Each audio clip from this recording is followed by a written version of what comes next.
When Glen feels there's been an injustice done, he becomes an immovable object. You're greedy if you're trying to get $140 from all of these people. You want too much money from these people. He got the work done. He tackled the problem. He went in boots and shoes and got whatever was done properly. And he did it in a very gentlemanly way. Excuse me, you're not going to sell that stuff, are you? You're wiping the mold off of those things. No, I'm wiping the mold off the ones that's no good. This stuff is good as gold. I'm gonna show you something. This is mold on here. No, it's not. That is not mold. There was no nuance to Glen. There was no subtlety. Glen, he was a sledgehammer. Well, I'll give you all the information you need off camera. Otherwise, I have no All right, comment. let's go. I want to see it. Camera. That's fine. Let's go. He was a nightmare for the sales department, for the general manager. Such a gentleman, first of all. He was a block of granite. A journalist.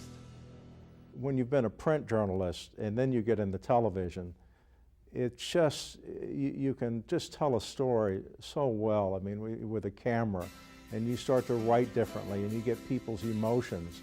And you know, they're crying, they're happy, they're frustrated. What do you think of that? What do you think of being charged? $40, that was in here, I wouldn't be here right now. And I've always been interested in consumer protection issues, but it motivates people. People are very incensed when they get ripped off. When people call down there, you don't tell them that information on the phone. A lot of us This lady said she called you and asked you to call her a liar.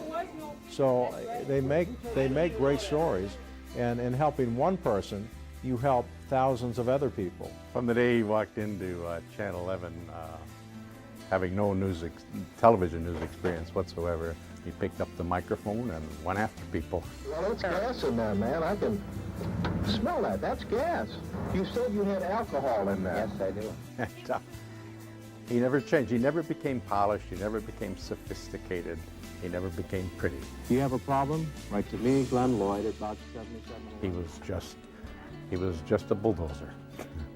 Most people, if they confront a problem, they'll ask, you know, why is the problem? Glen's stock answer was always how and when do we fix it?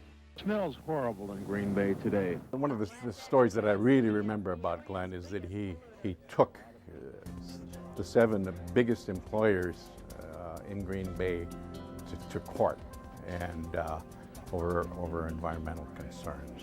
Glen was advocating for people in town who were complaining that they were having trouble breathing the air. And this was in the early 70s, and at that time, Green Bay really smelled bad.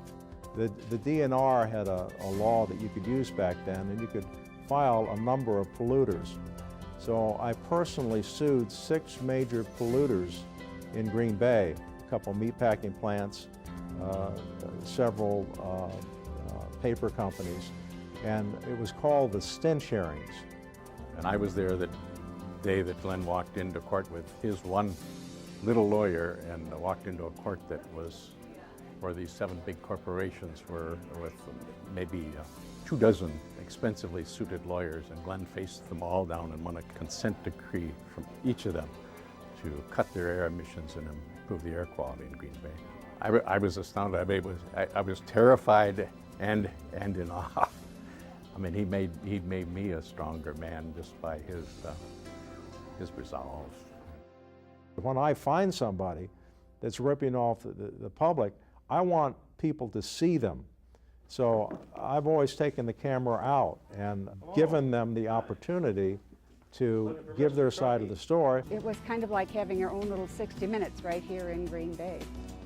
He was their champion. He was. I think our viewers really felt that Glen stood for them.